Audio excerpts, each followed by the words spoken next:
Hey guys, this is Rusty Glovebox here, and what I've done, I've gone and bought another little bandsaw. It was a SKIL 3386.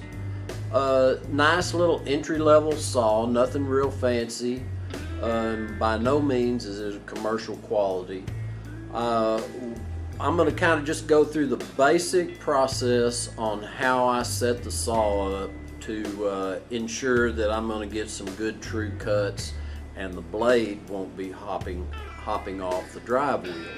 Well, one of the first things that I wanted to do is you've got your table and it has tilt adjustment, and you have a set screw right there, and what you do is that is like the stop that completes how far your table will tilt. And I just took a little combination square and let me show you.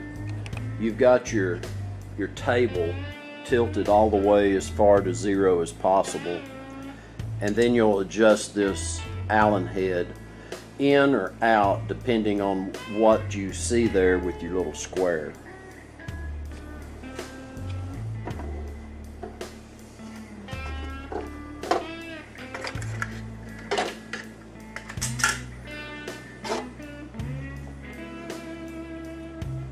One thing that you want to look at is see where your blade is tracking on this wheel.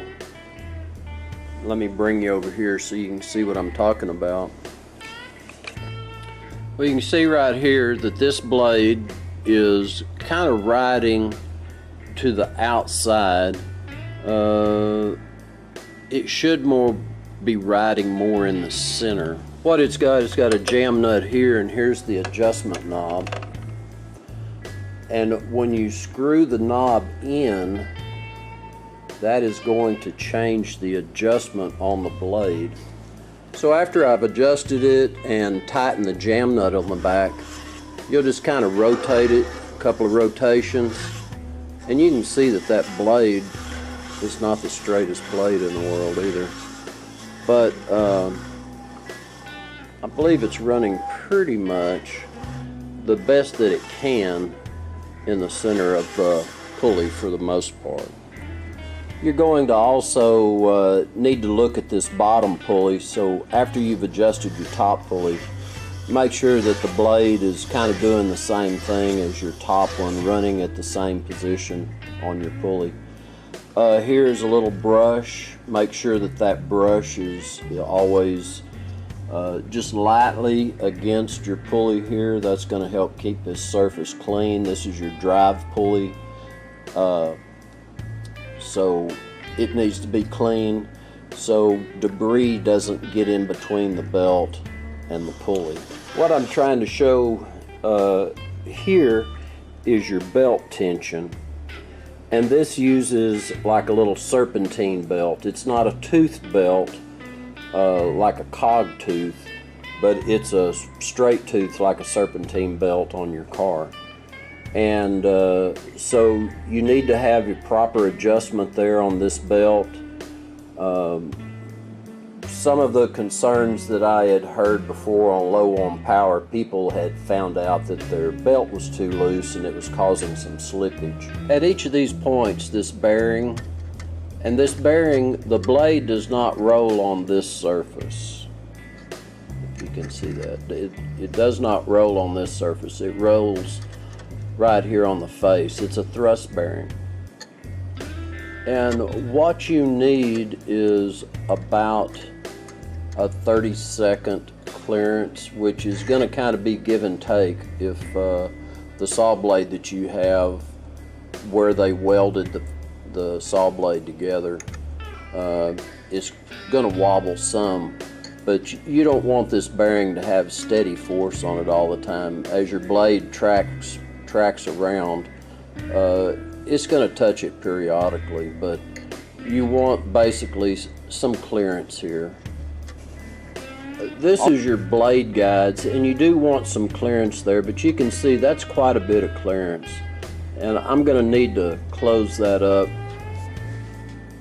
Well, possibly you can see that I brought that on in some, quite a bit really. And this adjustment that slides up and down, you need to kind of be watchful because it has a little bit of freedom left and right. And so when you get this up here on the top adjusted, you can go ahead and close your guard and you're good on that one.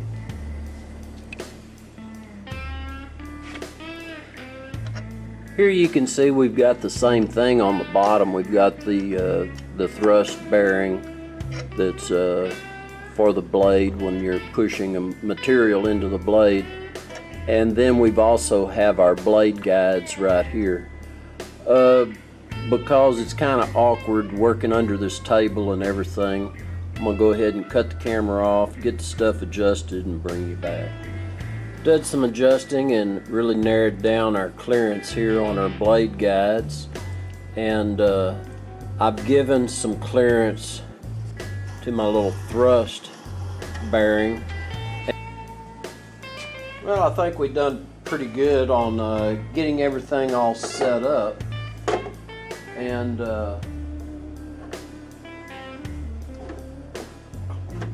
closing the housing up. But I think now that we've got it all set up, let's try to cut some wood.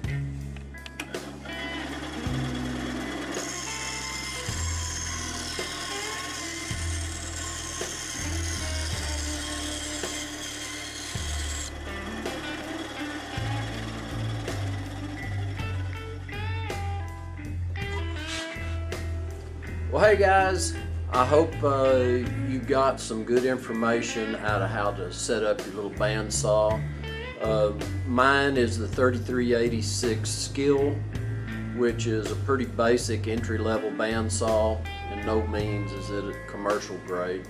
But anyway, I think it'll do me a real good job while cutting some wood to make knife scales and other projects similar to that. So anyway, I do appreciate you coming by the shop today. This is Rusty Glovebox, and I'm out of here.